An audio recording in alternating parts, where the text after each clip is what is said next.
Aujourd'hui, nous allons parler de Piero della Francesca. C'est un peintre né en Toscane, dans une famille riche. Il a tout d'abord étudié les mathématiques et ceci va beaucoup influencer son art. Il a su synthétiser le travail de la perspective de Masaccio et la lumière des travaux de Fra Angelico que nous avons vus précédemment.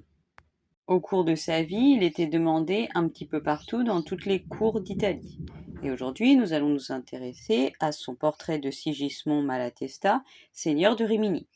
Il est venu pour décorer la cathédrale de Rimini, véritable temple de la famille Malatesta.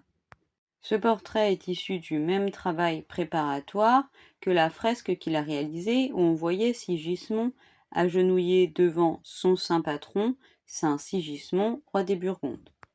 Sigismond voulait son portrait seul et Piero della Francesca l'a réalisé à la mode antique, de profil sur fond sombre, comme cela se faisait sur les pièces de monnaie romaine.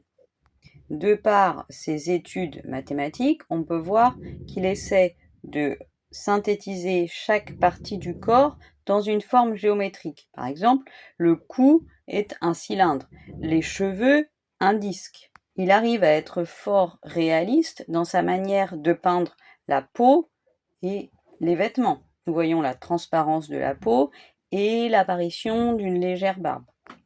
De plus, Malatesta était un chef de guerre particulièrement craint, et à travers ce portrait, on peut voir dans ses yeux mi-clos cette ruse, un peu de cruauté qui se dégage du tableau, et sa force. Piero della Francesca a aussi été capable de synthétiser les techniques picturales. En effet, il va utiliser la technique italienne classique de la tempera, donc la peinture à l'œuf, mais il utilise aussi ce qui a été développé par les primitifs flamands que nous avons vus avec Jean Van Eyck, la peinture à l'huile. Si vous commencez à être charmé par la Renaissance, je vous conseille la partie sur la Renaissance aux éditions Introduction à l'histoire de l'art de l'Université de Cambridge. Si vous voulez voir ce tableau, il se situe actuellement au Louvre à Paris. La fresque, quant à elle, est toujours dans le temple Malatesta à Rimini. Nous continuerons demain notre progression dans le temps avec un nouveau tableau.